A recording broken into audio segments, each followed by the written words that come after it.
What's going on, everybody? Resale Rabbit here. I am in Omaha on the 19th floor. It's not as much corn as I was expecting, but I actually got to speak at the Plains to Profits Convention Conference here in Omaha, February, and I got to film it. So here is going to be my Q&A session. I didn't prepare any of it, so it was kind of awful. But people seem to enjoy it, so I hope you enjoy.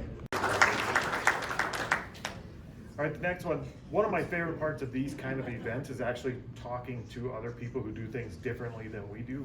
When we're online and we're in a lot of the Facebook groups, we tend to kind of get in a bubble of people that do things the same as us, and it's hard to learn that way. So we're getting people here, and you'll see kind of throughout the day, we have a couple people talking. Our next guest is John. He's gonna come say some stuff, and he does things way different than we do. So pay attention. I think we'll learn a few things today. There you go, John. How's it going, everybody? My name is John Dugan, Resale Rabbit on YouTube. So I always like to start these things by asking the crowd, how many people, show of hands, subscribe to me on YouTube? Rude. Wow. So for those of you who don't have your hands up, if you want to take a minute, pull out your phone and go ahead and subscribe. I don't get paid for this, so. So I was told not to prepare anything. So I didn't prepare anything. So I'm just gonna wing it, and this is gonna be as terrible as my videos. Don't unsubscribe, those of you who just subscribe. So I've been reselling pretty much my entire life. I started when I was about this tall, but professionally, about 12 years ago, I left my corporate job to sell garbage to poor people online. I started selling on eBay, eventually branched into Amazon, and when I created my YouTube channel, I was traveling the country. I was buying items at thrift stores, garage sales, pawn shops, and I was sending it to Amazon FBA. My last year on the road, I spent 300 nights in hotels and drove about 50,000 miles. And almost every night was in a different city. And it was a lot of fun. But I wanted to get into liquidation. And it's kind of hard to bring a pallet into a hotel room. I've done it, but you get some weird looks. So I decided to go home, my hometown, Green Bay, and get a warehouse. And I started with 7,000 square feet and started bringing in truckloads. In around the time of the pandemic, 2019, 2020-ish, I got a second building, 5,000 square feet, because I had outgrown the one building, so now I had two. And then a couple years later, I was able to expand in my own building and combine it all under one, and we're currently at 16,000 square feet. We sell on eBay, a little tiny bit on Amazon right now, and I just started on Walmart. Please don't ask me about Walmart. I have no idea what I'm doing. Emily's the resident expert on Walmart, so wait for those questions for when she's up here. I own a full-service auction company. We handle estates, we handle general consignment items from pickers, antique dealers, and then we sell some of our items through the auction as well. And we do weekly auctions there. We also do our warehouse sales. This is kind of our bread and butter. 5 times a year, once per quarter, plus an extra around Christmas. We just load up all the tables and everything's the same price. If you're familiar with bin stores, it's that concept, but we're not open all the time. So the first day, everything is $10. The next day, everything is $7, and it keeps dropping for 8 days. And we'll usually bring in between $60,000 and $80,000 in sales in those 8 days. It's madness. So that's kind of our main focus. We still have eBay. We do about $100,000 to $125,000 a year on eBay. Amazon, I'm guessing we're kind of re-entering Amazon. I'm guessing we're probably gonna be about $20,000 to $25,000 on Amazon. The auctions bring in usually $150,000 to $200,000, but the sales surpass all of that. So anyways, that is about me. So I'm gonna open up the floor to any questions because I didn't prepare anything, so. Over there. Can you tell us about how you source some of your items? So sourcing, I still go to thrift stores all the time. I love it, although I don't get the volume I want. So most of the volume comes from liquidation. We're getting full truckloads from major retailers. Walgreens tends to be my favorite. We get Amazon, Target. We're starting to get Sam's Club now, which is fun. I also go to live auctions or bid online auctions. They can be just personal property auctions, but there is one auction that I like to fly to across the country I'll fly down on a Monday, the auction's Tuesday morning, and I'll fly back Tuesday and buy 50 to 100 pallets. And I'll just send a couple semi trucks down to pick it all up. I do storage units once in a while. I usually try to get a few a year. They're a lot of work, but it's like a treasure hunt for me. So it's a lot of fun. And then in the summertime, Green Bay goes crazy with garage sales. I'm talking Wednesday or Thursday they start, they run all the way till Sunday. They're like 8 a.m. until 5 p.m. and the whole neighborhood is doing it. You'll have like 100 garage sales in one neighborhood. I love doing that. I could be billionaire status, Jeff Bezos could be begging to talk to me, and I'm still going to garage sales because that is the most fun part about this job. You said how many employees do you have? I have 5 employees. You said you got 100 or an item for more than $100 profit yesterday? Mhm. Did I tell us what it was? So at the third store, it was St. Vinny's, I think, there was an old phone. It was like a cordless phone. I'm gonna guess from like the 80s. And it ended up being $1. It had a $5 price tag, they charged me $1, but it was brand new in the box. There are no solds, so I don't know if it's going to sell, but it's listed at like 130 bucks. So I'm probably gonna price it at about 120, undercut them by a little bit, and we'll see. Maybe it'll sit for a while, but I've sold crazier things. If you could start over again, what would you do differently? Honestly, if I could start over again, I probably wouldn't. It's a lot of work getting to where I am today. I really enjoyed when I first started the freedom of being able to work from home and kind of just do what I want when I want. But I have a problem. I can't focus. So that has me spending days where I'm not actually working. So having the structure of a warehouse to go to every day, it really helps. I would really recommend, once you get to that point, don't jump in right away, but get some sort of location away from home. It could be a storage unit. It could be an office in a complex that's a couple $100 a month. Just something away from home. It gives you a lot more structure.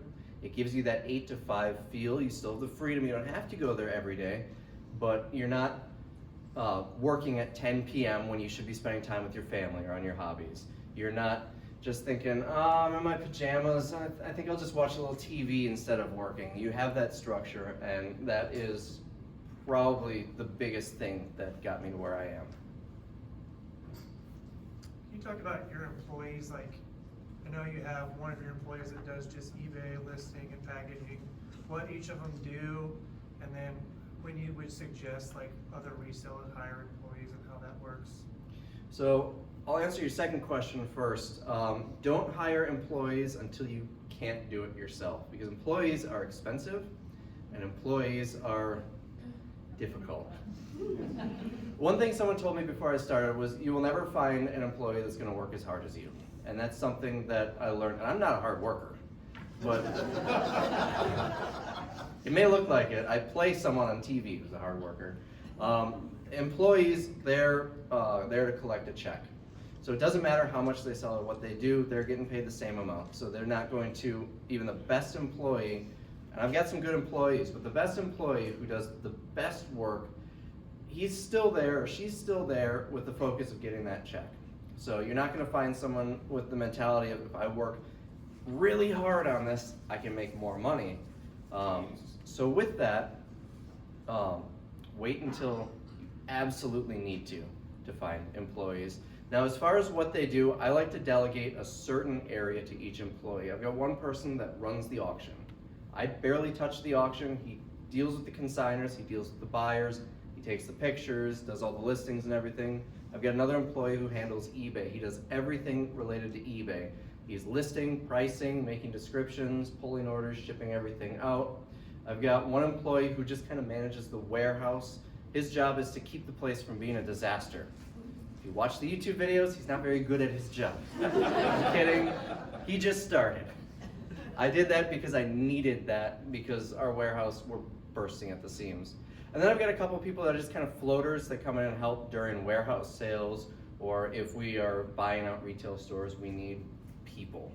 I'm trying to cross-train across the different areas, so if one person's gone, we can kind of help fill that gap, because right now, I'm the guy that fills that gap.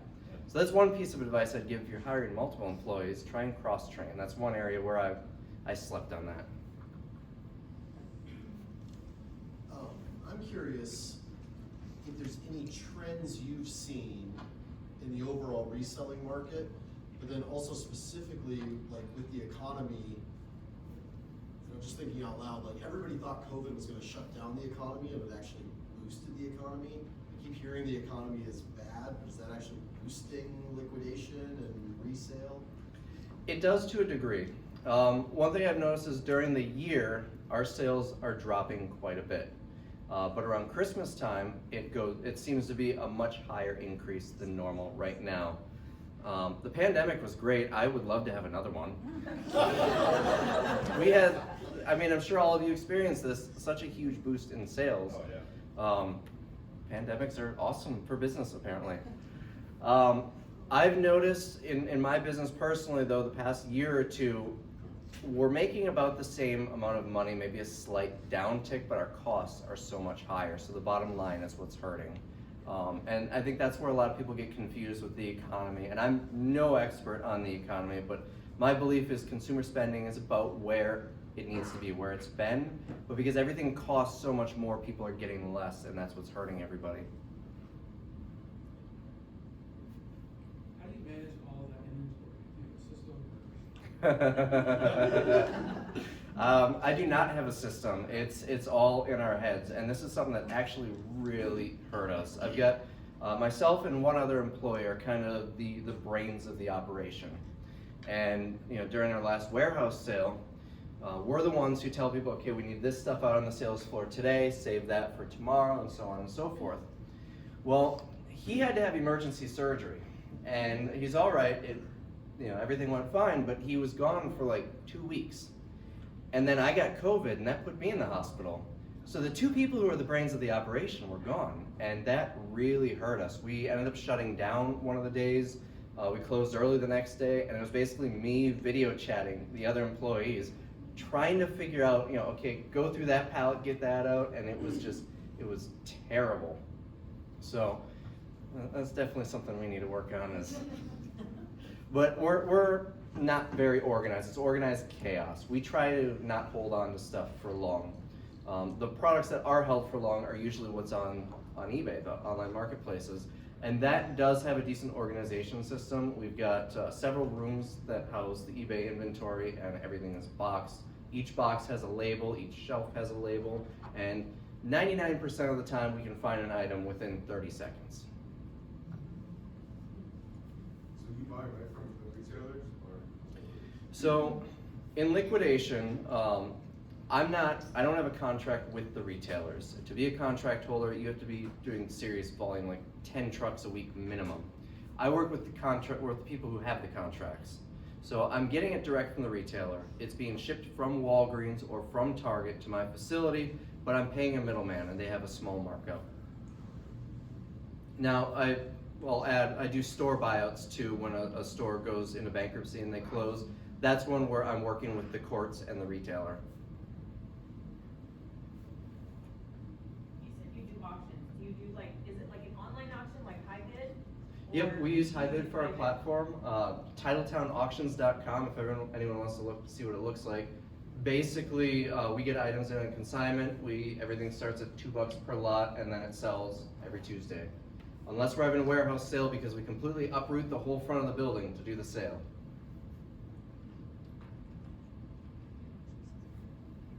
I see on your videos, it looks like, for the scale you are and the size of your operation, it looks like you have one a lot. To get that kind of inventory, are you going all over, or do you get a lot of shipping? Almost everything gets shipped in. The only thing that I'm really traveling for is the auction that I go to down in Georgia. And I'll fly down there about once every month, every 6 weeks or so. And it's an in-person only auction, so I can't really do that online. But everything else is, I just send an email if I need something, or they'll reach out to me and say, hey, we got this cool load, are you interested? And I see some weird stuff sometimes, but it's all coming straight to me. Speaking of weird stuff, what is something interesting you have found in a storage unit you bought? Okay, so I bought a storage unit 5-6 years ago. And the woman actually lived in Atlanta. It was in Green Bay, but she lived there for a while. She worked for Texaco. She was making a crazy amount of money. I know this backstory because I met her. And she ended up losing everything over the years. Her husband got sick, he eventually passed away. She was living in her car. It was an awful story.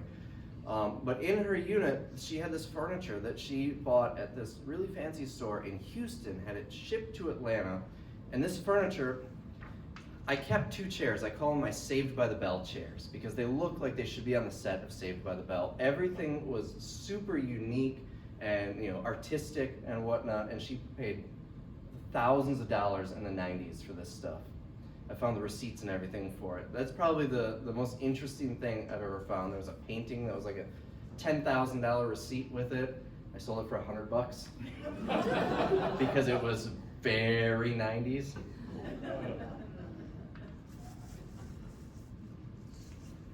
see in your videos you deal with theft. You wanna talk about that? We deal with theft a lot. My thought process on a lot of this stuff, my cost is so low, it's not really worth the added cost of going through and trying to prevent the theft. There are certain things we'll do. We have cameras set up, and we try to set up the sales floor where there's no hidden spots, no blind spots. But it does happen from time to time. Usually we're finding empty packages left on a table somewhere. We did catch somebody once. I've never seen someone steal. I've always seen the remnants of it. But another customer came up to me and told me that they saw these people stuffing stuff in their bags, and we actually got the cops involved for like $3 worth of stuff. But funny story with that, I made a Facebook post on our business page with a picture of the police car and said, doesn't matter the price, we will prosecute all theft. And a guy comes the next morning before we open, I'm bringing the signs and the carts and everything out, and he says, man, I'm sorry, I didn't see it was in my cart when I left, and it was a little carabiner thing. He thought the post was about him.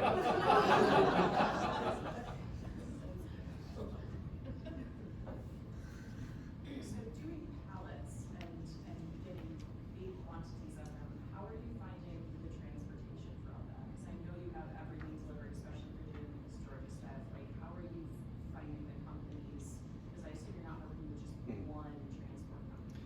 So I have a video about that.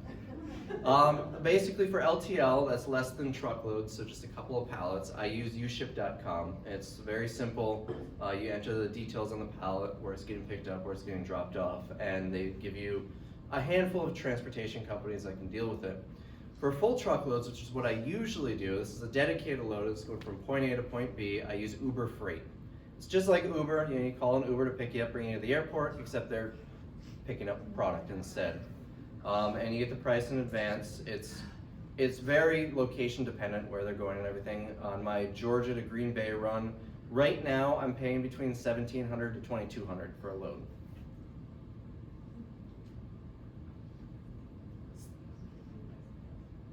Any more questions?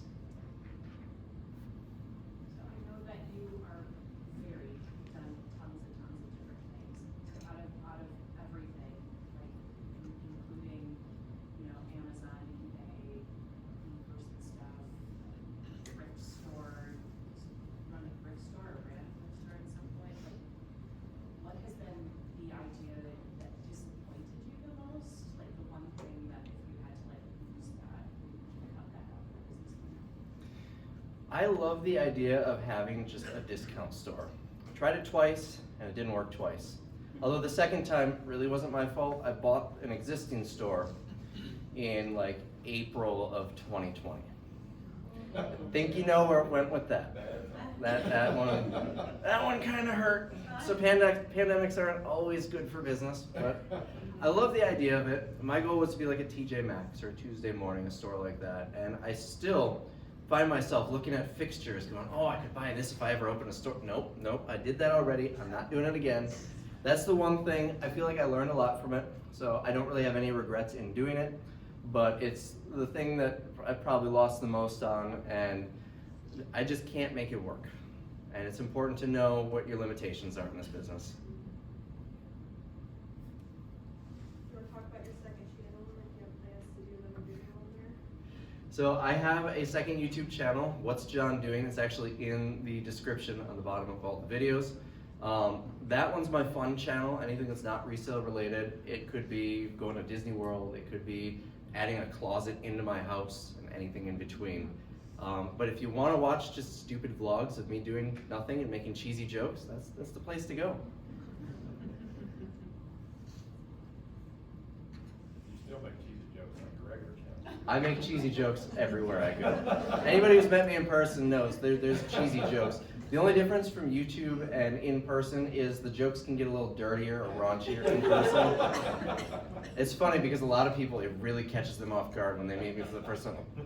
Whoa, who is this? Brennan, you had a question? I was gonna ask if you have a rabbit. Do I have a rabbit? Not a real one. I've got some plush rabbits in the warehouse, but I've got cats.